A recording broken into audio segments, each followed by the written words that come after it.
الازمه الداخليه الكبيره اللي بتحدث بسبب داخل الكيان بسبب ما يحدث في غزه والشمال، والغضب الشديد لاهالي الجنود اللي عايزين الحرب تقف ومش راضيين على استمرار الحرب ولا تجنيد ولادهم، بتزداد كل يوم عن اليوم اللي قبله. إتسك بونتسل والد الجندي عميد اللي سقط في غزه قال ان زوجته اتفاجئت بان زوجة قائد القوات جايه عايزه تقابلها وتعزيها، ولما جت عندهم وقالوا لها ان جوزها هو المسؤول عن الكارثه اللي حصلت לابنهم حصل كده. נוצר קשר איתנו מלשכת הרמטכ"ל, קצינה שהציגה את עצמה כמי שמטפלת בביקורי אשת הרמטכ"ל וביקשה להגיע אלינו הביתה. מטעם צה"ל. לשכת הרמטכ"ל התקשרו אלינו, לא התקשרה אשת הרמטכ"ל מהטלפון האישי שלה וביקשה להגיע. לא דיברה באופן פרטי, אלא מטעם. לא, היא לא דיברה איתנו בכלל. הפעם הראשונה שהיא דיברה איתנו זאת כשהם הגיעו. הגיע צוות שמלווה אותה, רב סרן שממה שאני הבנתי צמודה אליה, ונהג צבאי בחוץ מהלשכה הביא אותה אלינו הביתה, והיא ישבה אצלנו ואנחנו איתכנו בבעלה את האשמה שהמחדל הזה שבא עלינו הוא אשם בו כמו קצינים אחרים נוספים. والد الجندي عميد اللي حضراتكم شايفينه على الشاشه بيقول ان هم قالوا لها جوزك هيتحبس في يوم من الايام، ودارت بينهم عركه وخناقه داخل المنزل. נועה אשתי עוד הוסיפה ואמרה לה, את רואה את השולחן שבת שמולנו, שם חסר כיסא בכל ארוחת שבת, כיסא של עמית בננו, וגם אצלך היא אמרה לה, יהיה חסר שולחן, כי אני מקווה שבעלך יישב בכלא, וההבדל בינינו שאת תוכלי לבקר אותו. היא ניסתה להסביר לנו שלא, האשמה לא אצלו, וכל מיני אמירות כאלו ואחרות.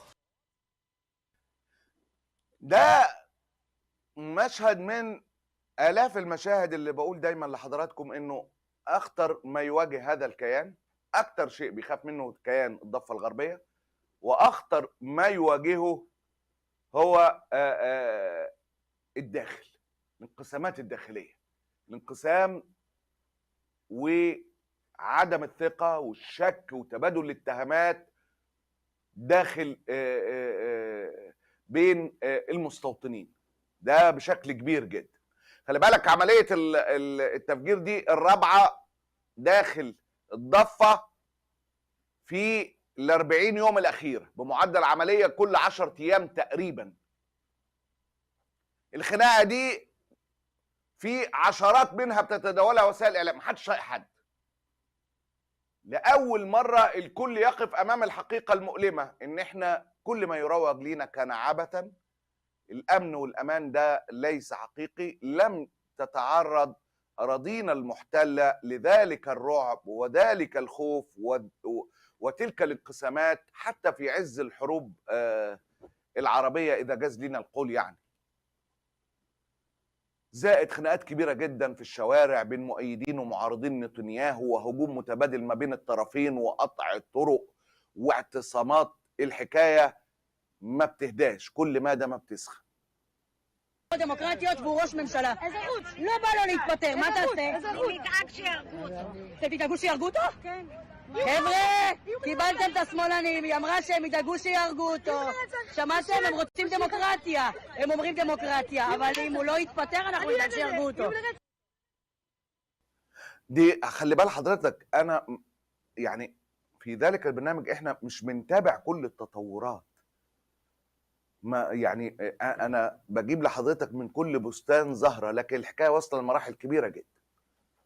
جنرال هرقيل كانغو ظهر عشان يقول ما ينفعش نتفاخر بقوتنا بعد اللي حصل لنا، احنا تم اختراقنا من غزة، اخترقوا الكاميرات واجهزة التجسس، وما ينفعش نكابر او نتفاخر زي ما بيعمل نتنياهو لانه مضلل.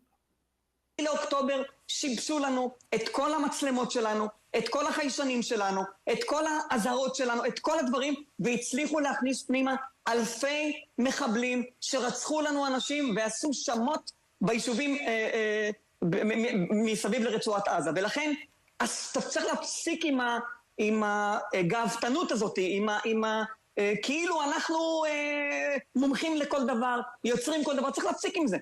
קו ההגנה לעולם ייפרץ. את זה אמר קלאוזוביץ.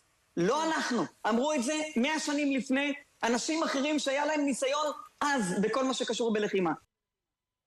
الجنرال إسرائيل كان قال لك لازم محور فيلادلفيا يبقى عندنا في ايدينا، لازم نسيطر على الحدود مع مصر. اما مصر يا عم مالكش دعوه بمصر، احنا هنسيطر على الحدود.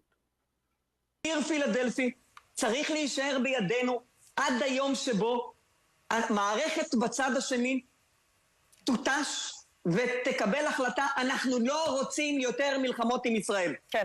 עד היום שהדבר הזה לא קורה, ציר פילדלפי צריך להיות... أنا قلت لحضرتك في البداية إن في داخل المفاوضات إسرائيل قالت إن موضوع محور فيلادلفيا ده هنصفيه مع مصر وحكومة غزة ملهاش فيه. ده ما بيننا وبين مصر يبقى نحلها في أي وقت. هنحلها، إحنا عارفين تمام العسكر اللي في مصر شجعان جدا وإحنا بنخاف منهم وهنحل الموضوع ده إن شاء الله. شفت الكلام ده بقى يدعو للسخرية حقيقة المرة. مصر بتقول لغزة إحنا عمرنا ما نقبل ده وإحنا مستحيل نوافق. لكن الكل عارف انه اللي مدفون ما بين نتنياهو والسيسي غير كده على الاطلاق. تمير مراغ الصحفي بيقول ان نتنياهو كان يقصد في تصريحاته انه هيقدم تنازلات، فايه فحوى تلك التنازلات؟ قال لك ممكن يقلل عدد القوات في محور فيلادلفيا، بس قال لك اخر التنازلات اللي ممكن يقدمها. רשמיים שיוצאים משם לא יותר מדי חיוביים. אבל כשראש הממשלה אומר בדברים שלו, ושוב, אנחנו עוד מעט נביא את הדברים כאן בקולו, שיש דברים שאנחנו יכולים להתגמש עליהם, אז אפשר לנסות להעריך, תמיר, על מה אנחנו מדברים? האם בסוגיית ציר פילדלפי אנחנו יכולים להתגמש? האם בסוגיית ציר נצרים שדיברנו עליו עכשיו אנחנו יכולים להתגמש? נתניהו מתכוון לכך שיש מרחב תמרון לצוות המשא ומתן בתוך מסגרת העקרונות שנקבעו. זאת אומרת, אם נקבע שצה"ל יהיה על ציר פילדלפי, ישראל לא תזוז מזה. אבל צה"ל יכול להיות על ציר פילדלפי עם 1,000 חיילים או עם 2,000 חיילים, ב-20 נקודות או ב-10 נקודות. אותו דבר לגבי מנגנון הבידוק של עזתים שחוזרים לצפון הרצועה דרך מסדרון נצרים. זה יכול להיות מנגנון כזה או אחר, אבל מנגנון כלשהו יהיה. על זה ניתן לנהל משא ומתן, על איך בדיוק זה יקרה. يعني ده الحاجة دي بقت بتاعتنا احنا. اتفاقيات السلام خلاص انسى، اتفاقيات ملحق الاتفاقيات الأمنية يا عمي ده كله ذهب مع الريح. كان في فيلم ذهب مع الريح. كل ده ذهب مع الريح. يعوض عليك يا ابو دوم. اودي ليفي رئيس شعبة العمليات القتالية في الموساد سابقا قال لك احنا دمرنا غزة، لكن غزة قوتها أصبحت عالمية الآن والوضع تغير فعليا. שאני אגיד עכשיו משהו שאולי יפתיע פה את כולם. אני חושב מבחינתו של סינואר לקחת את ההצעה הישראלית. תסביר. סינואר לקחת את ההצעה הישראלית, אז עזה נכון, אנחנו את עזה פירקנו. אבל מה שנוצר לו, היום חמאס הפכה להיות בעולם תנועה עולמית. ההשפעה שלה היא חדרה... בעקבות 7 באוקטובר? מאז 7 באוקטובר העוצמה שלה באירופה ובארצות הברית ובאוסטרליה ובמלזיה הפכה להיות עצומה. هذا الكلام يحمل كثير من الصحة.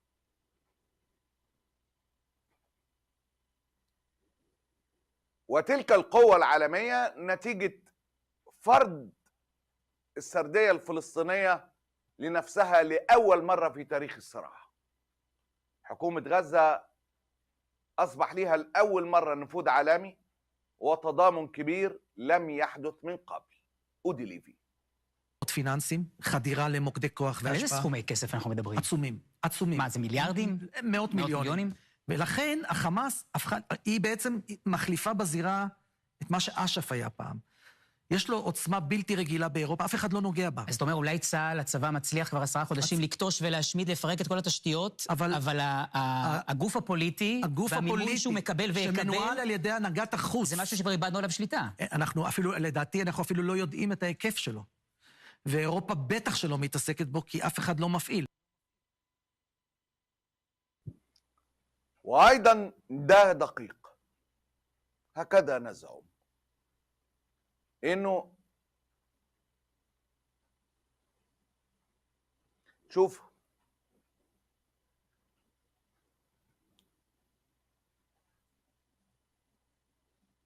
هذا الانتشار الرهيب للسردية الفلسطينية وعودة القضية الفلسطينية للصدارة، وهذا التعاطف الإعلامي التاريخي والذي لم يحدث من قبل في أي حرب من الحروب العربية مع إسرائيل، لم يصل حجم التعاطف الإعلامي وذلك التضامن وهذا الإعجاب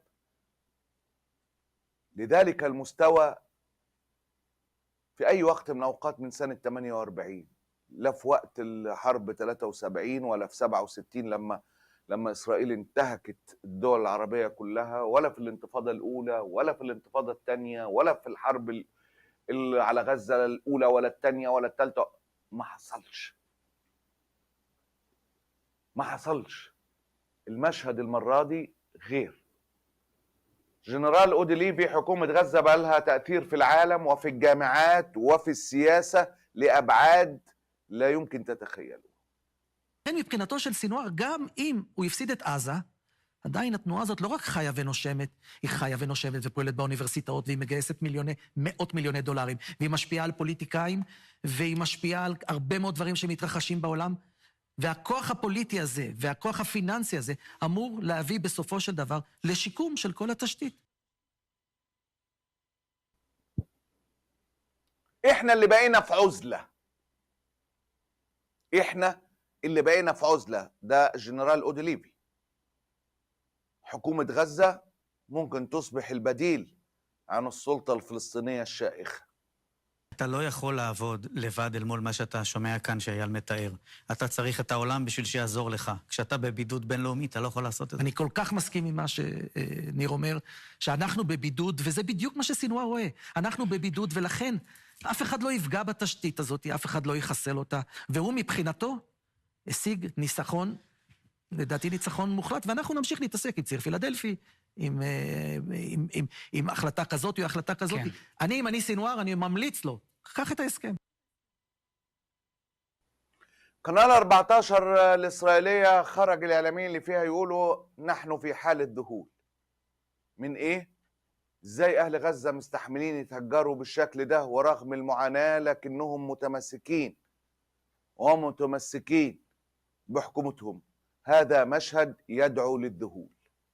אני לא רואה הודעת חרטה אחת. לא ראיתי מישהו מעזה שאומר, עשינו טעות, לא היינו צריכים לאנוס, לרצוח, לבזוז. יש צעקות, יש כאב, קשה להם, אבל שום חרטה. לא רק שלא אותי אם אני טועה. חרטה, אני ראיתי סרטונים של אנשים שבורחים ממזרח ח'אן יונס, והם מסמנים וי עם הידיים, והם קוראים לסינואר להמשיך את הלחימה. וזה באמת, אחרי 10 חודשים של לחימה, אנחנו מבינים שאף אחד מהעזתים, א', לא מתחרט על מה שקרה, וב', הם תומכים בפה מלא במה שקרה, ולא אכפת להם להיות פליטים גם 10 פעמים, כל עוד הלחימה הזאת תימשך. المقارنة بتفرض نفسها فرضا بين القناة 14 الإسرائيلية والقناة العبرية والتي يطلق عليها زورا وبهتانا العربية واخواتها. لا أخفيكم سرا،